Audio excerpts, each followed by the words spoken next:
It's vertically. There. All right, we will call this meeting to order for Thursday, April 28th, and we'll begin with a land acknowledgement. Missoula County acknowledges that this event takes place in the Aboriginal territories of the Salish and Kalispel people. All right, would you all join me in the pledge? Allegiance to the flag, United States of America, to the republic for which it stands, one nation, under God, indivisible, liberty and justice for all. Okay, do we have any public announcements? Looks like we have a proclamation today. Shall I read it? Yes, please do. Okay. This is a proclamation of Missoula County and the city of Missoula. Whereas volunteers are one of our country's greatest resources, and whereas volunteers had to adapt to the changing needs of the community during the pandemic, and they showed their resilience and creativity in finding new ways to help people and encourage others. And whereas these volunteers improve our community with their dedication, willingness to share time and expertise, and ability to meet community needs to make a lasting difference. And whereas we wish to honor and recognize volunteers collectively and the many contributions they make that enhance Missoula County's quality of life, now therefore we, John Engen, Mayor of the City of Missoula, and the Missoula Board of County Commissioners, in coordination with Missoula Aging Services, do hereby proclaim the month of April 2022 as Volunteer Month. And we encourage all citizens to join us in recognition of our county's volunteers this month and throughout the year, the entire year. Thank you, volunteers. Thanks, Dave. Okay, do we have any public comment on items not on the agenda?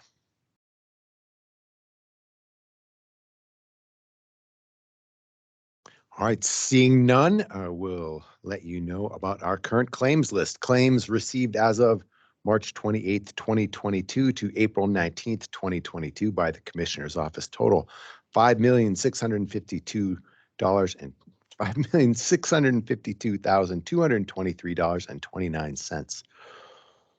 We have 6 hearings today, and our first one is on Tower Street no parking request. I believe Shane Stack will speak about. Yeah, good afternoon, Commissioners. I'll share my screen. I don't know if this is going to take a lot of time or not, but I'll quickly run through this. Let me know when you can see my screen. There we go. All right, so I don't know if you recall, but Kirk Hennifer, who owns this property at 3414 Tower or South Avenue, I guess it could be South Avenue. He had reached out and had concerns with folks parking on Tower Street that were also attending events at the park. So he reached out to some of his neighbors and they signed a petition. So the people that signed the petition are the Hennifers, Brian Porch, who owns this property on Tower Street, and then the Wilsons that own this property along Tower Street. And so they've requested a no parking zone, and I will show you what that would look like. These lines in red simply represent the areas where they've requested to restrict parking. So it would be in front of the petitioner, Mr. Hennifer, and also the two petitioners that are on the east side of Tower Street. So just asking for public comment on the idea of a no parking resolution to restrict parking along Tower Street in the areas depicted in red. I have this on an agenda for I think it's the May 15th meeting, or the May 12th meeting, where we would make a formal decision, but just asking for public comment today. Great, thanks, Shane. So we just keep this open, and is that how that works, or do we have to, is this a specific resolution? I think we're just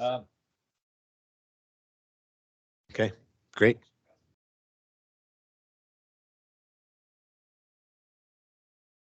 There we go. And if people want to comment and send something in before the May date, they're welcome to do that. Yeah, I don't know if there's anyone online who might want to comment. No takers. Okay, great. Thanks, Shane. Thank you. So our next hearing is on Riverwatch Lot 12, a plat adjustment, and Nick is going to talk about it. Thank you, commissioners. Get my presentation going.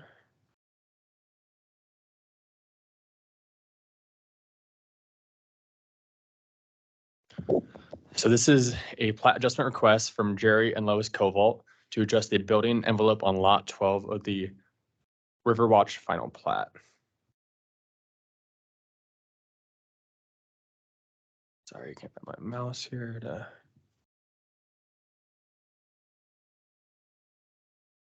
One day I don't bring a mouse to the hearing. All right, 1 second here. There we go. Okay, starting with some background on the project. Riverwatch was originally approved as a 15-lot subdivision in 1998. It is divided into 2 phases. Phase 1 was filed in November of 98, and Phase 2 was filed in May of 98. Sorry, May of 99.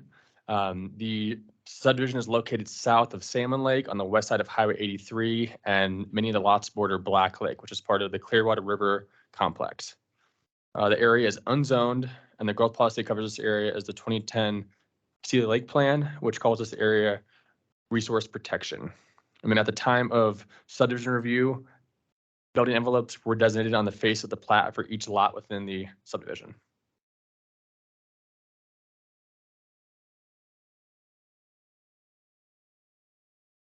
There we go. So the plat adjustment request is to move the file plat, the building envelope from the west side of the property, which is close to Black Lake, to the eastern side of the property, which is closer to Highway 83.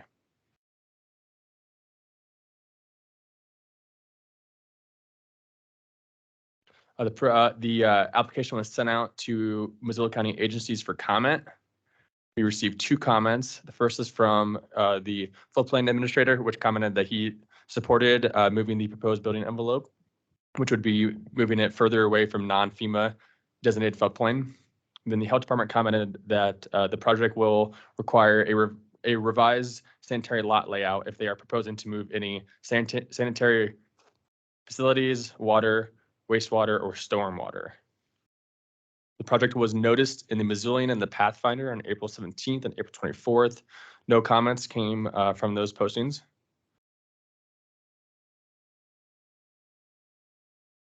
So looking at the review criteria for adjustments to file plat, we look at section 6.7.4 of the Missoula County subregs. I'm going to go over some important staff findings from the staff report related to these review criteria. So that the request is deemed minor in nature.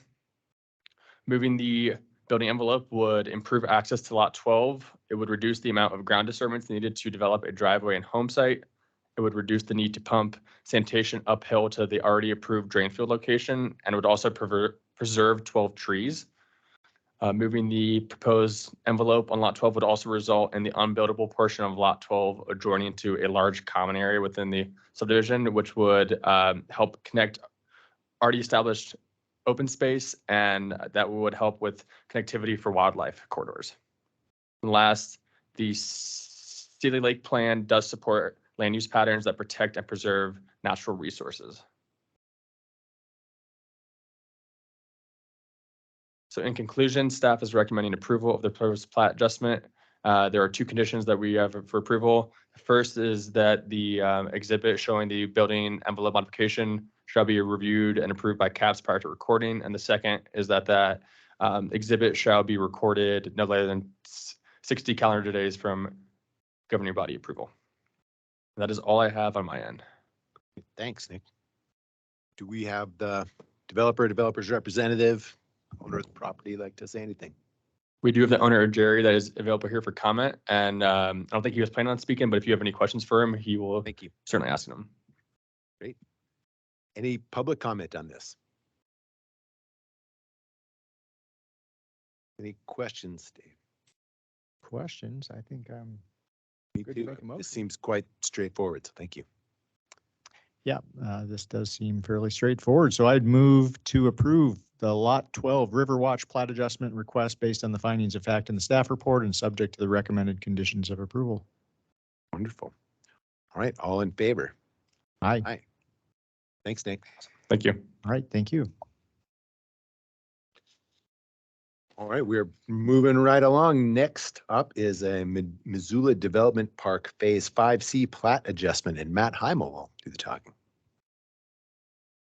All right, good afternoon, Commissioners. Matt Heimel here with CAPS. I'll bring up a brief PowerPoint once I can figure out. One.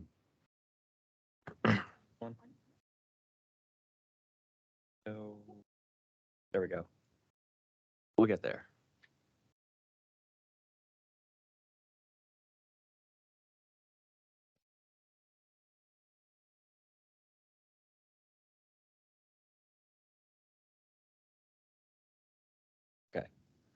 Okay, there might be a delay in having it show up as a full screen, but so this is a broad aerial map showing the lots highlighted in blue.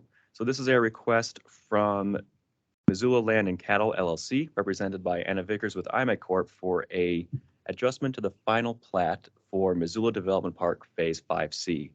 And the purpose of this request is to abandon a 20-foot wide utility easement that was platted with Phase 5C. Okay. Just a moment while we adjust the screen share. There we go. Okay. So here is a closer aerial image highlighting lots 1 through 6. The lots are currently vacant.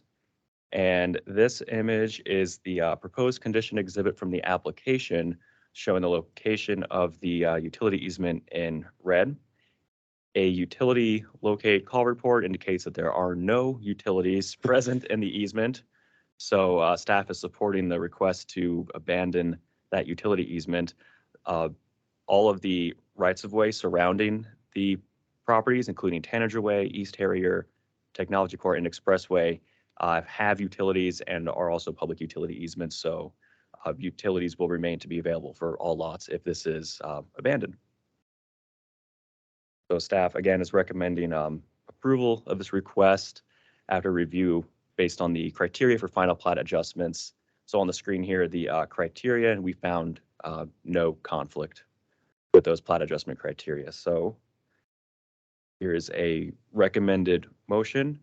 And I'll also note that we're recommending one condition of approval. That simply is that it needs to be filed within 60 days per the subdivision regulations. Thank you, Matt. All right. Anna, do you have anything to say on this one? No, thank you, Matt, for doing such a great job. I appreciate your time today. Great. Any public comment on this? Do you have any questions on this incredibly complex land use map?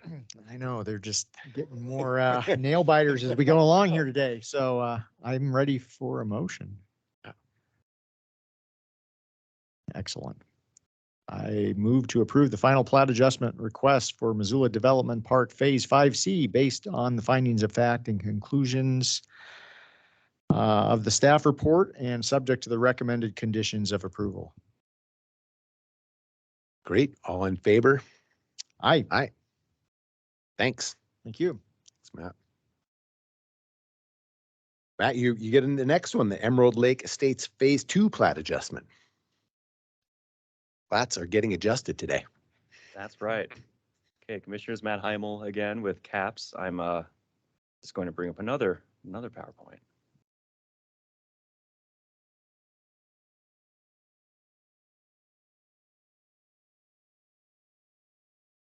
So on the screen, you'll see a broad aerial image showing area that's about 1.5 miles east of Salmon Lake on Woodworth Road. And the area highlighted about in the red circle is the Emerald Lake Estates subdivision.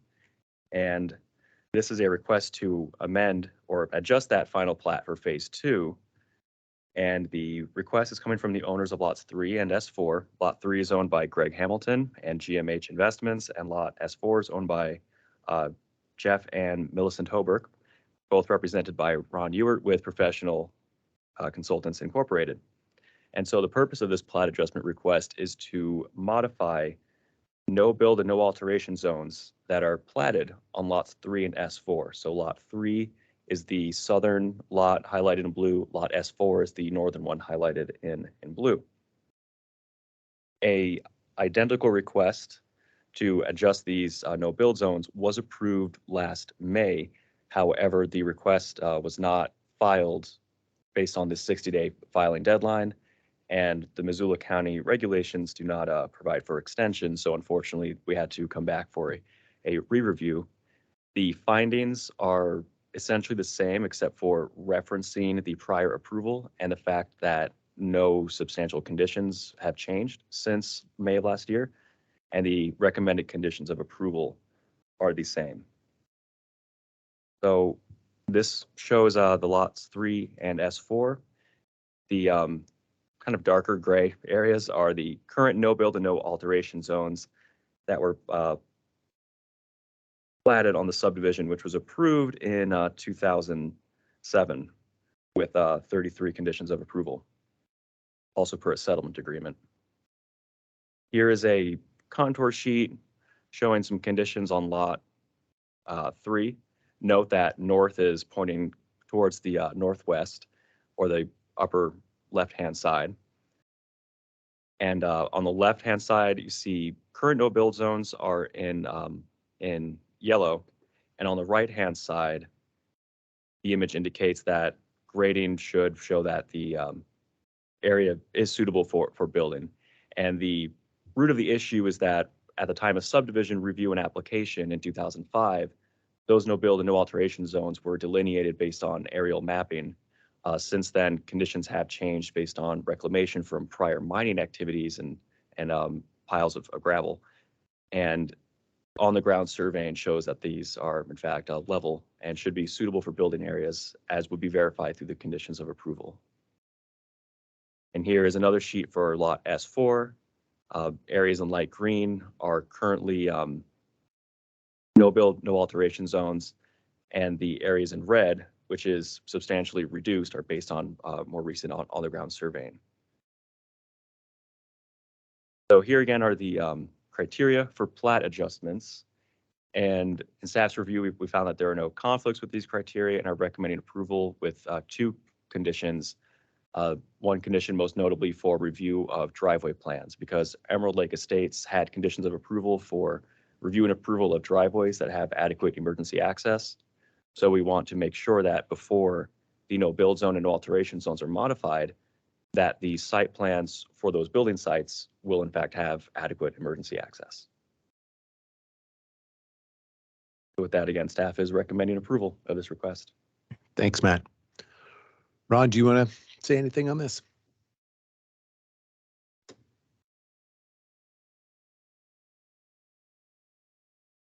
And I just wanted to say, first of all, thanks a lot.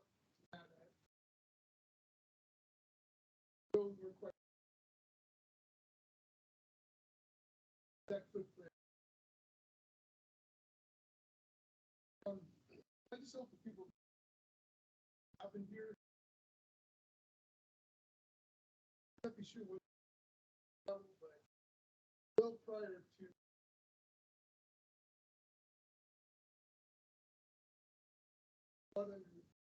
Plants.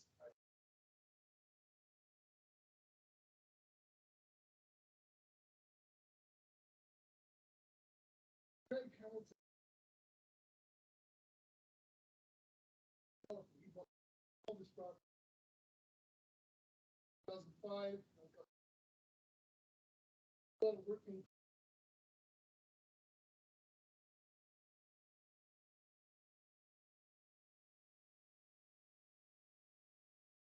All those years. Writing.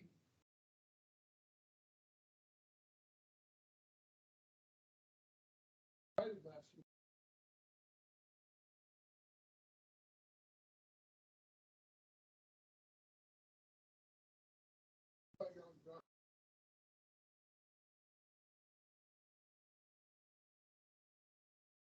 Tom was here. Now,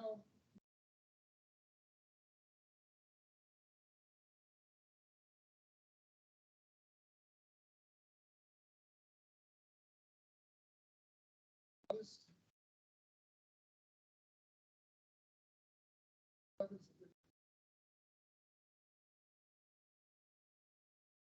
Long way.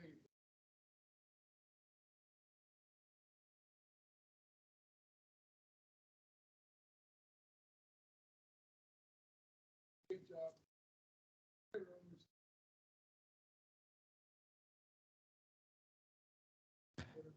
Ron, is your microphone on? Probably not. Can you repeat everything that you just said? Oh, I can consolidate it. Tote Lake used to be a mining area. And today it's been reclaimed and it's much nicer. With a lot of credit to Greg Hamilton and other folks that to the development. Okay, I didn't know there was a button here you gotta push. So It's all right. I was on mute. Thanks. All right, do we have any public comment on this? Dave, do you have any questions? I don't think so. This is like deja Deja vu. vu all Yeah, over yeah. again, right? Yeah, I remember this one. And nothing's changed other than the 60 days elapsed and we have to do it again. Okay, I'm ready Please. to roll. I would move to approve the final plat adjustment requests for Emerald Lake Estates Phase 2 based on the findings of fact and conclusions of the staff report and subject to the recommended conditions of approval. All right, all in favor, say aye. Aye. Aye. Thanks, Ron. Thanks, Matt. Thanks, Ron. And Matt is up again with a pair of family transfers. All right, Matt Heimel again with CAPS. I believe Fessler is Number one, yes, Fessler comes first and then Olson.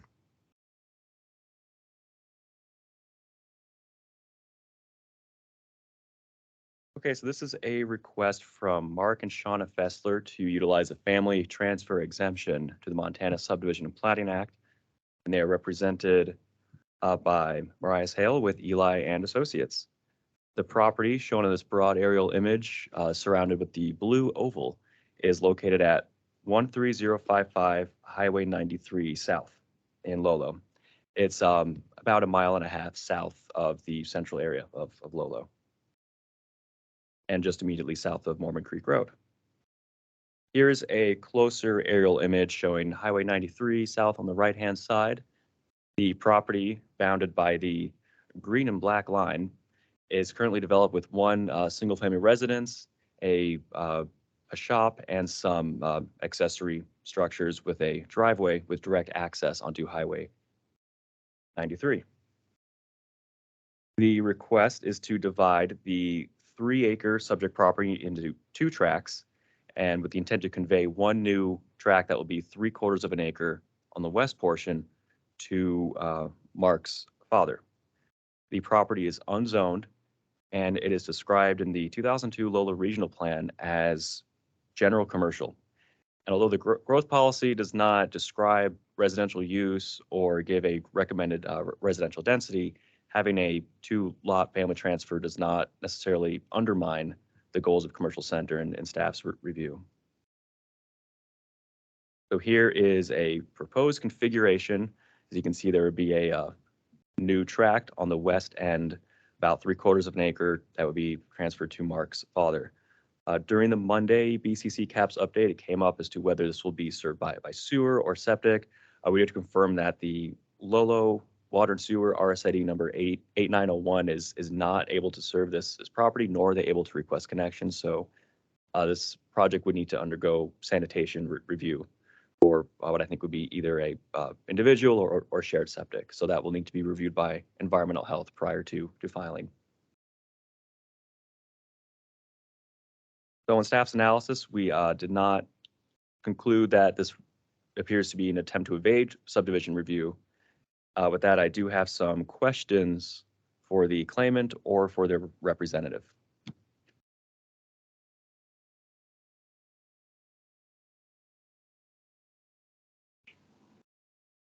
Okay, could the claimant or the representative please state their name for the record? Yes, my name is Mark Fessler. Okay, I have 5 questions for you. 1, did you buy the property with the intent of dividing it?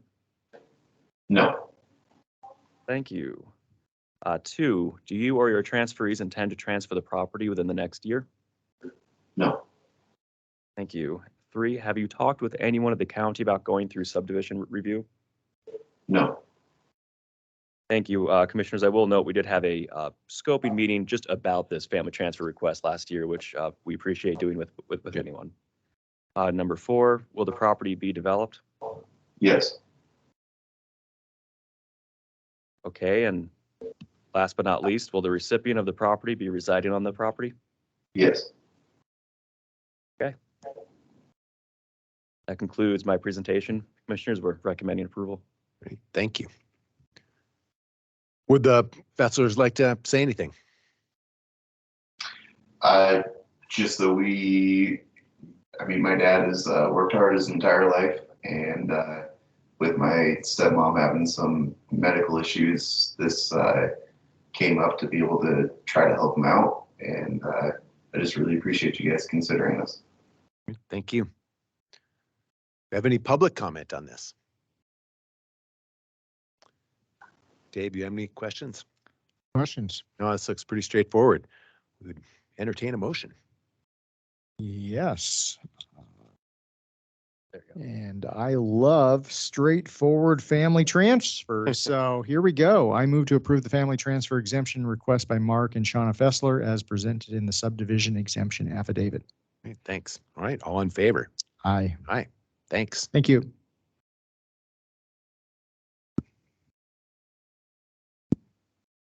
Next up is Matt with the Olson family transfer. All right, Matt Heimel here again with CAPS. I will load up the Olson project. I confused myself. The map is so similar. Okay. So this is another family transfer request brought to us by Terry Olson, requesting to utilize the exemption from the Montana Subdivision and Plating Act to create and transfer one parcel to an immediate family member. The claimant, as stated, is Terry Olson, and the property shown in this broad image, and I'll zoom in a little bit here, is located at 11905 Lewis and Clark Drive in Lolo. The property is about 2.6 acres in area.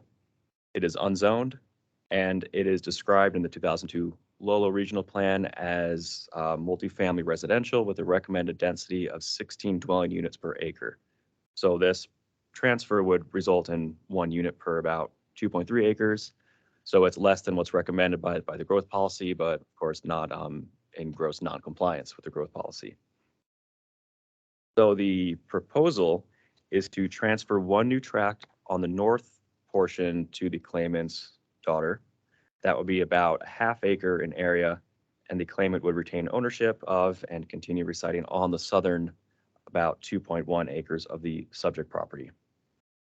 It's currently developed with 1 single-family dwelling and accessory structures with direct access onto Lewis and Clark Drive, which is a county-maintained road. And the intended recipient is Brooke Hogan, the claimant's daughter.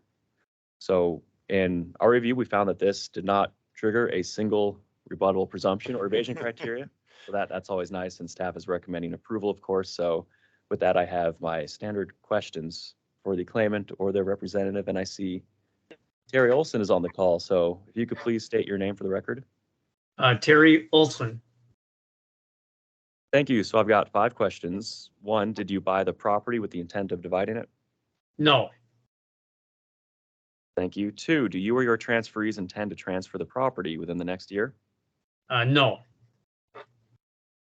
Thank you. 3rd question, have you talked with anyone at the county about going through subdivision review? Yes. Talked with Mac Heimel with Planning and Zoning, Brian Clifton with the Health Department, and Tide Kleitz with the Floodplain Administration. Thank you. And 4, will the property be developed? Yes. As a matter of fact, our daughter is planning to build a 4-bedroom single-family home, which will tie into the Lolo sewer system. For the water tie-in, we are aware of the requirement to tie into the Lola water system if within 500 feet from the water lines. The closest line is approximately 300 feet, but crosses the railroad right-of-way. It is not accessible by normal means, and to do so would result in excessive costs. It is also not recommended by Jason Nees with the Lola Sewer and Water to cross this right-of-way. He estimates to directly drill into the railroad tracks is in excess of $30,000. PCI has submitted a request to receive a waiver from the county and DEQ on our behalf. With this being said, the primary option for water will be to hook up to an existing well that is shared between us and the neighbors. The backup option will be to drill a new well. The estimated location of the new well was submitted within this application. Commissioners, I can circle back to the water and sewer connection requirements. I did just have a fifth question. Do appreciate Mr. Olson's response to number 4. And just our last question, would the recipient of the property be residing on the property? Yes. Okay. So to circle back on some of the water and sewer aspects, we did receive a comment from Missoula County Public Works during this review that the property would need to connect into RSID number 8901, Lola Water and Sewer, for any new growth here. So that water and sewer connection would be required. In the family transfer review, it's strictly to create this new exempt tract. So if the family transfer review is, or if the family transfer request is approved today, then the property owner would still need to undergo sanitation review prior to filing that. So it sounds like there are some engineering and cost concerns that will need to be considered by the claimant prior to having that all approved and filed. Great, thanks. Understood. Do we have any public comment on this? Okay. Dave, do you have any questions? No questions. I'll just editorialize here slightly. For those of you out there in the development, our friends in the development community, these are the sorts of family transfers that we love to see. So take that for what it's worth. No rebuttable presumption sounds fantastic. Okay. Do we have a motion? All right, I would move to approve the family transfer exemption request by Terry Olson as presented in the subdivision exemption affidavit. All right, all in favor? Aye. Thanks, Matt. Thanks. Thanks, Mr. Olson. Thank you. That seems to be a record time for this number of hearings. So unless we have any other business, we can be adjourned. Thanks. Jeez, perfect.